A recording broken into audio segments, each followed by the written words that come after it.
one of the exciting aspects of this is giving awards to Wendy Whelan for her leadership of the New York City Ballet and Victoria Morgan for her leadership of the Cincinnati Ballet. And we're looking forward to doing that next year in person. But now we get to have this conversation with these two very inspiring women. So let's go to the challenges that are faced by women artists today, especially your own stories, and how you've overcome them. And we're going to start with Victoria.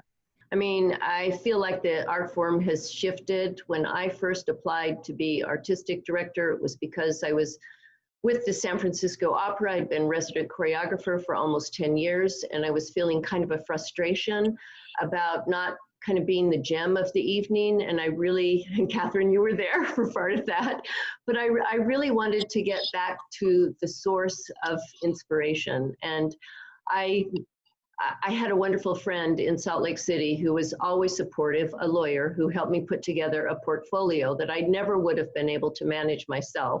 So part of this is about, you know, look for mentors, look for people who are better at things that you need to get done than you are. Often you're the only woman sitting in the room. Not always, because we have some wonderful female artistic directors that have stepped up in more recent years. We have Lourdes Lopez, and just now, Susan Jaffe is going to be stepping into the Pittsburgh Ballet. And we see the same dearth of female representation on the choreographic side. I remember there was a wonderful study that Amy Seiwert did, 292 ballets total.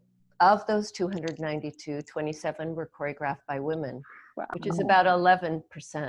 And there is this wonderful organization, Dance Data Project. There's a huge collection of stats. And the most recent from the 1920 seasons is that female choreographers for one-act ballets were all the way up to 17%. I mean, it's partly not being afraid to fail. You know, there's that wonderful song, Dylan's song, "The best success is failure." But absolutely. I think we need that confidence, and I'm seeing it in that younger generation. I'm seeing a sense, a quest, a thirst for change, and I love it. Fantastic. Wendy, I know that you have portrayed quite a bit of this in your film, Restless Creature. Well, first of all, I have to say that culture is very much changed in the past few years. When I came back as associate artistic director, there was an interim team that had stepped in for young people, and they really switched over the culture dramatically. So I came back to a very different place from what I left. As a dancer in my generation, I felt, and maybe this was my own doing, but I felt pigeonholed and I felt the message of you are one thing. I did not believe that I could teach and dance at the same time. I didn't feel I had the capacity to do that. I didn't feel I had experienced the mental side of sort of structuring a class or structuring leadership in the way I have, you know, had practiced my own ballet technique. And I would have dreams where I would be on the top of a hill and look down at a rehearsal, and I wasn't there for the role, and somebody filled in for me, and I was like, but that's my part. So that feeling of so many women vying for a position and a leading ballerina position, it haunted me. And I felt that once I got something, I needed to really hang on and cultivate it, or else I would lose it. And I put that on myself, but it was a message that I feel I received from the culture. And I believe that that is changing quite a bit. We have so many college graduates that are in our company now. Some of our principal ballerinas are getting their masters in business right now. And our mothers, you can do it all. I'd like to ask Victoria what some of your examples of leadership by women in your field would be, and who you look to for inspiration. Well, honestly, I think the job of being a choreographer is so unique that all of the women choreographers who I have had in, I have high respect for them. And for a woman to break into the field, I just feel like automatically there's more confidence. The fact that this art form, it's interesting, there's a huge spontaneity about it, because you need to be responding to the people in the room. You need to feel the energy of the room. I do feel that women have a slight disadvantage, and maybe a little bit about what Wendy was talking about. You know, before you're a soloist or a principal dancer, all women go through the corps de ballet. And in the corps de ballet, the expectation is that you will all be the same. You have this incredible unity, and it's not one person breathing, it's 24 swans breathing. And there's something about almost a society coming together. And yet, in truth, the dynamics of leadership and choreography is you have to disagree, and you have to believe that you are worthy of disagreeing. You have to believe in your point of view. You have to take on leadership traits, which is to be a listener and yet also to have a very strong vision. It takes time to feel and think creatively. You can't just say, okay, now today for this 10-minute break, I'm going to think creatively. No, but you know, men, because in the past, and I think that's changing, that's why I say in the past, they didn't have a big corps de ballet. So they had time to ponder. They had time to use their imagination. In taking charge of New York City Ballet, what were some of the inspirations that you had? Yeah, I'm not the artistic director. I'm the associate artistic director. So it's a little bit of a different position than being the leader. I work as a team with Jonathan Stafford and Justin Peck. So we really go into our leadership as a trio. So I'm sort of creating this position right now myself. I haven't really seen this so much before. I mean, I've seen women leaders, women executive directors, women artistic directors, but not necessarily someone in my position that's part of a leadership team. But there is one thing I have to say, that when I was going for this job, one of the things I kept getting told was, don't be a diva. And I was like, I'm not a diva. It was really hard for me to figure that balance out, you know, how to use my voice and my tone and my wording. And I was really like, I don't know. I just want to be myself. And I don't think I am a diva. That leads me to wanting to ask you more about particular approaches that you've had difficulty having be accepted or supported. And is there something you want to express that you are not saying? And why aren't you saying it? It's hard to find that balance with the experience I have as a dancer and a performer and an artist. I'm bringing a 30-year plus career, but yet again, we are finding a beautiful balance together of trust, with knowing, you know, what the other one knows more of, sort of an equality of experience with practice and study as a leader, and someone with practice and study as a creative artist. The difference is there. You know, I'm probably 14 years older than John and Justin, so, and with a very different creative experience artistically and in time, so generationally. Victoria, what about you? I want to know where you had to push, what kinds of things you wanted to say. Well, I think in the beginning I was naive, and I wanted to get along, and I wanted to, you know, feel like I was a team player. And as an artistic director, I sat in those rooms, in the board meetings, in the executive meetings, and you're surrounded by, you know, really smart leaders in corporations mostly, and you feel intimidated. And that became especially an issue when I became the CEO, because I felt, okay, I've got this artistic background, and I've got these experiences that I bring with me from being with the San Francisco Ballet, but what am I bringing to the plate?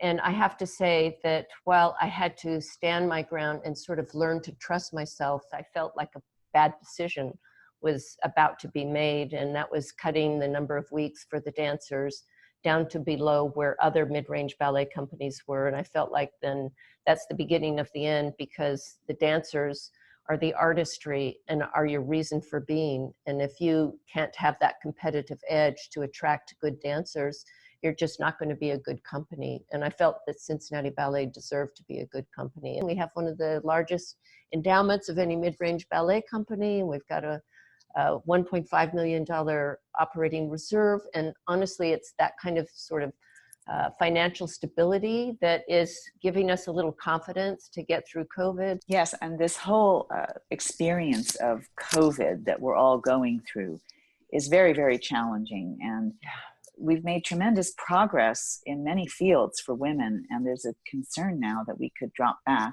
How are we going to continue to give women opportunities? What does the future hold coming out of this time?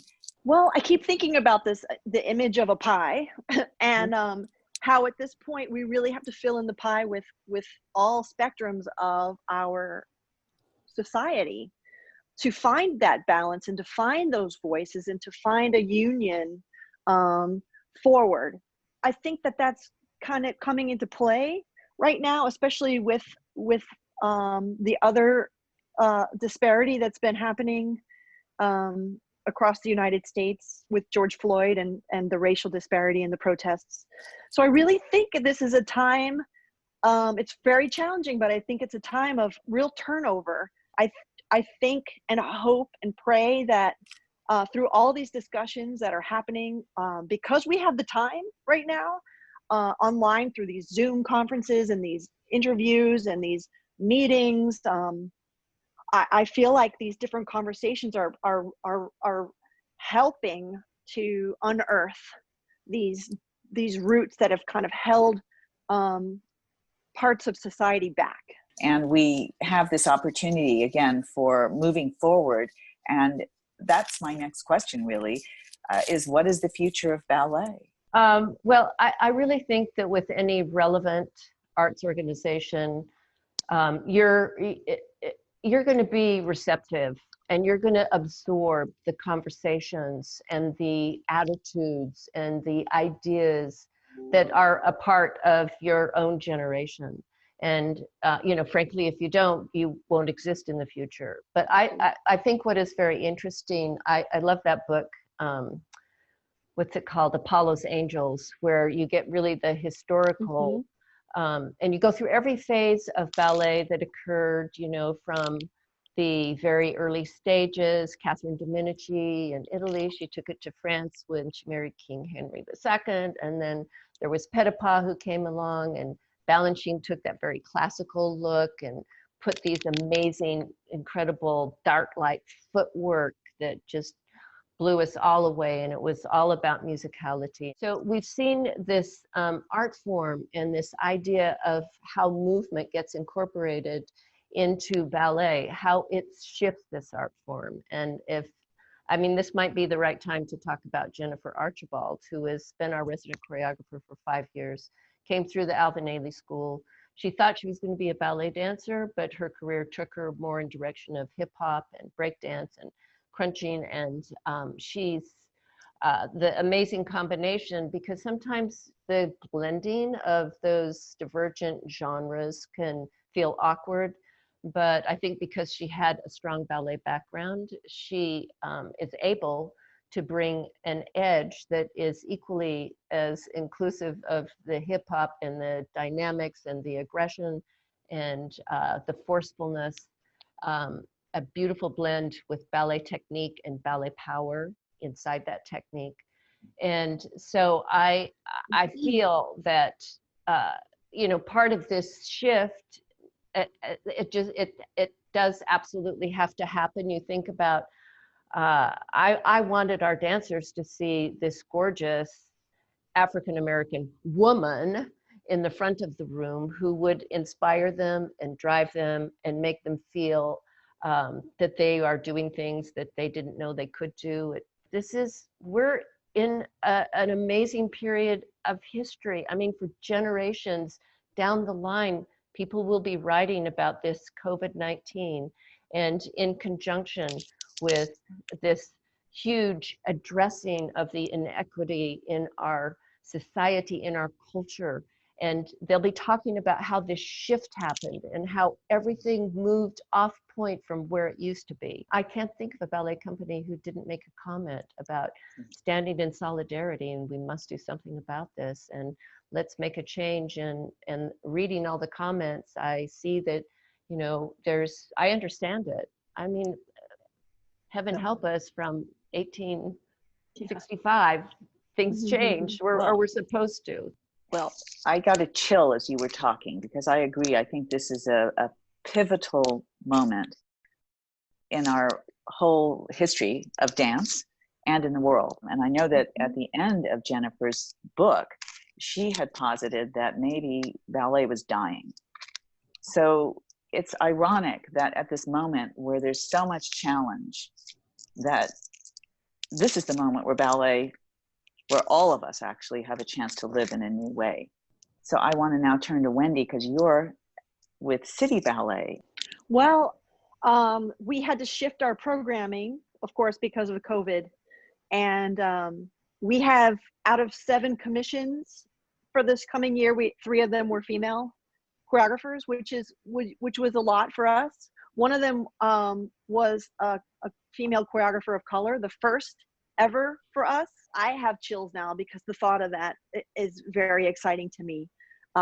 We're trying to, again, the idea of that pie, and really letting different artists from the spectrum of our art form come forward and have a voice on our stage and with our dancers and be in the front of the room. And I was on a call the other day with a group of dancers of color. And one of the main things they said was, we need leaders in the front of our room, and we don't have enough. That's an aspect I take very seriously as well. I think it's incredibly important. We will soon be having, I think, our first faculty member of color full-time at SAB, which is a very big deal. We know the power of that for our institution and for our vision and for our progress. And we like to pride ourselves at New York City Ballet for making progress and innovation and thinking with the future in mind. So I wanted to ask, what has caused companies that were founded by women to now be led by men? And we have quite a list. Lucia Chase at American Ballet Theater, Rebecca Harkness, Harkness Ballet, Barbara Weisberger, Pennsylvania Ballet, E. Virginia Williams, Boston Ballet, Mary Day at Washington Ballet, and then internationally, Ninette de Valois at the Royal Ballet, Marie Rambert at Ballet Rambert, it goes on. All these companies created by women, later led by men. Why do we see so few women in these roles today? What's changed? I have a little idea about it. I feel like in those early days that it was really sort of strapping and it's very feisty, it's very edgy. The existence was, was kind of, they were smaller budgets. And so I think it was really a bit the wild, wild west in the beginning. And then I feel that when companies started to solidify and they started to build up budgets and they started to bring forward, these big major full-length ballets that had big sets and costumes, and the budget started going up. And I mean, even our company, our budget in the last couple of years, which certainly isn't going to be in the future for a little while, has been at 10.3 and 10.4, and I can't even imagine New York City ballets, but these are like major institutions now. There is just, the power of mostly the white man being able to come in and take control in part, because what does your board look like? There's a kind of a built-in camaraderie about it. And I feel like it's become much, even though it's, it is art, and I'm so proud of the art that we get to do, and I'm so impressed with the art that I get to see. And so I think with that shift came that male dominance and that expectation that, okay, it's at a certain level and, it needs a man to step in and make it happen. I believe that Victoria's right on the nose with that. I really think it comes down to the numbers, like Victoria said, and who can talk numbers, who can wrestle with numbers, and who they feel they can talk to about numbers. You know, we don't get funding from the government like other companies do, you know, in Europe. So in the States, that's the situation. You know, we have to build our own, sort of find our own budgets to fill them, you know, from public and private people. And that's tough. And it's not something for fragile or weak or vulnerable, and they see the man being the one to wrangle it. I think they just trust their own kind, I think, a little bit. In the financial world, I know when I have gone to ask questions or ask for assistance financially, I'm mostly dealing with men, and the world of finance seems to be mostly inhabited by men. So I think that it's an issue of trust. And also, do you think that this is connected in another way in terms of dance and gender when it comes to choreography and direction? Is the expectation so different for the female dancer, so that when a female dancer is transitioning into a leadership role, it becomes more of an issue? There's been all this time spent on the perfection of technique, and then when it's time to perhaps do something else other than dance, there hasn't really been any preparation mentally for this in anyone's mind.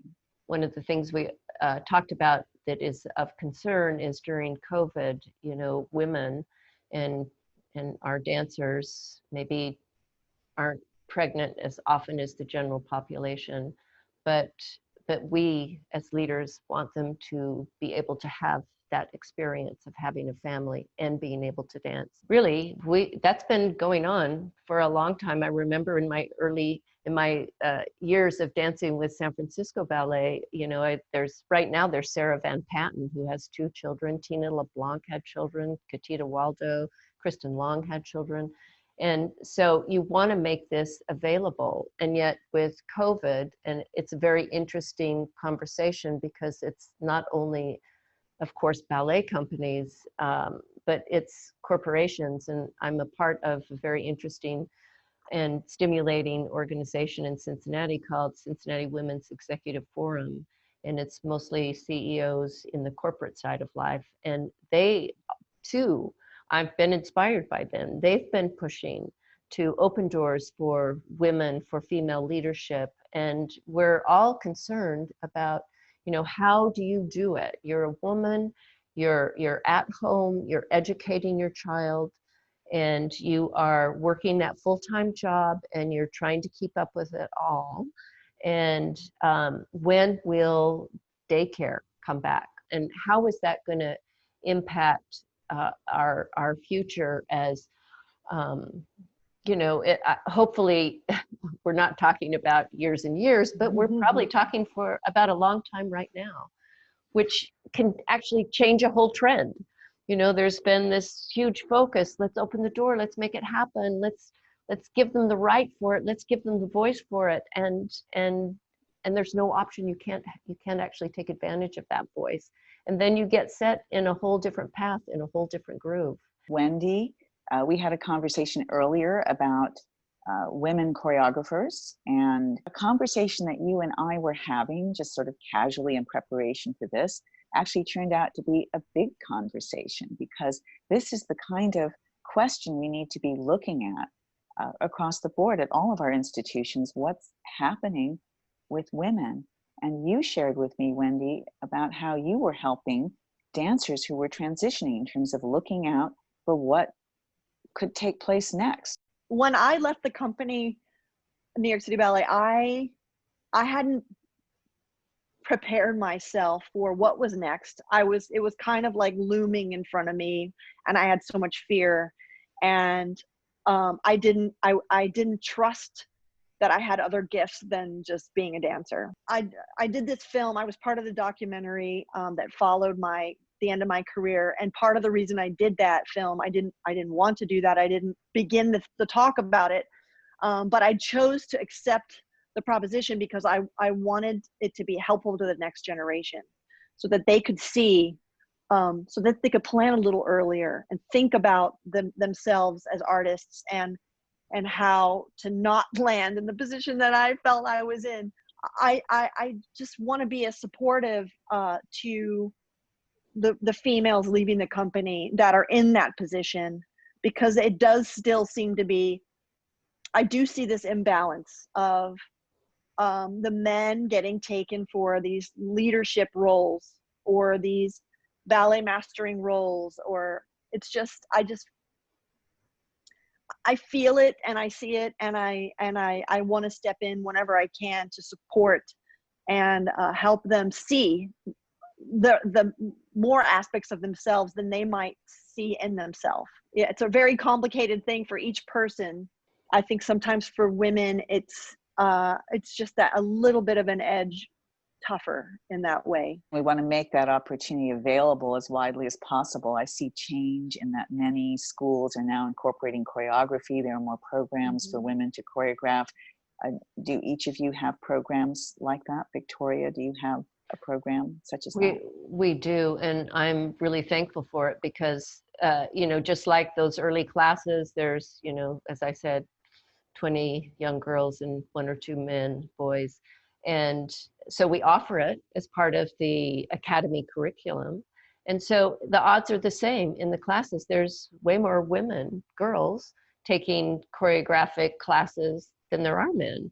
And so I feel that it actually starts at a really early age in those formative years. You know, you start getting an idea about what your voice is, about what your style is. You start developing the craft. And I have to say that, oh my gosh, a couple of our 14, 15, and 16-year-olds, I really was blown away. I think the opportunity when you're feeling that confidence, and there's something about the youth where there's just a little more honesty and spontaneity. You know, we're also like worried about strategic planning and our strategic voices, that there is this sort of richness of authenticity that is so beautiful and so refreshing. Our company's been working with a counselor and working on a movement for the past sort of 3 years to shift our ideas and our education and our understanding of our dancers and administration for diversity, inclusion, and equity. So we've been actually at work for, the company has been at work for almost 3 years on educating ourselves and developing the next steps for progress. We have maybe 9 dancers of color in diamonds, which it has never happened before. I mean, not even dancers of color, but Black dancers. And then we have, you know, another whole swath of dancers of color included in that group. So it feels like we're getting to have, you know, maybe a quarter of our company or a third of our company being dancers of color. And it's, to me, it's been transformative in multiple ways, but energetically and personality wise, and just opening up a different spectrum of ballet. I feel like I can see that happening, and it's really exciting for us. I'm really proud that we've been working so long on this without, you know, really announcing it, but we've been working and we will not stop. I do feel that the racial tension is something that all of us are going to have to, not have to, we get to find a new humanity. And it's not going to be something that can happen right away. I know, I love it, Wendy, that you've had 3 years of training. To see everything transforming and changing and things cracking wide open. And this is our opportunity to now shift things and to inspire change. And we are representing actually different areas of the country, because I'm talking to you from the San Francisco Bay Area, and Victoria's in Cincinnati, and Wendy, you're in New York City. And we had a whole interview session with local choreographers here yesterday, and women composers, women choreographers, and it's unifying. I think it's very important at this time to bring everybody together. I think we're going to survive by working together, by collaborating, and by having these conversations. I was extremely shy, and I was raised as a good little Mormon girl, but I didn't know how to talk. And dance gave me a way to find a sense of self. I think it was through the rigors of building the technique I discovered that I had grit and that I was worthy. I think to find a way to access that talent and really focus on that talent, there's got to be scholarships, there's got to be a push and a drive towards making that a very clear and clean focus. I mean, this is COVID. We're all like financially struggling. We're all like trying to figure out, who are we? How do we define ourselves without an audience? And how do we deal with this lack of revenue? And even fundraising is connected to certain projects. And this is really tough time, but this may be exactly the time to broaden that base and to broaden the way you look at things. And I really feel that this struggle and this tension is also, in addition to addressing and looking at sort of our horrific history, it's also saying, the minorities, the people who have been a part of our country who don't have a voice. And right now it's interesting, it's not to the same extreme, but we're talking about where are the women? Where are the women in this art form? I think this will open our country, our civilization up in ways that we haven't seen. Yes, and Christina Johnson of Dance Theater Harlem was part of our conversation yesterday. She teaches out here now at the Marin Ballet. And she said that she wants to see women, people of color on every single board of every kind of company, because it's a different voice, and particularly artists, because artists have something important to say and often are not at the table. It needs the infusion of the artist's imagination. And I was never more grateful to be a dancer than when I was holding the hand of a dying friend. And I realized that I could communicate in a way that was beyond words because I'd been a dancer my whole life. Well, I just want to echo what Victoria said, which is that this time of slowing down is what we needed as a society, as a culture, as a nation.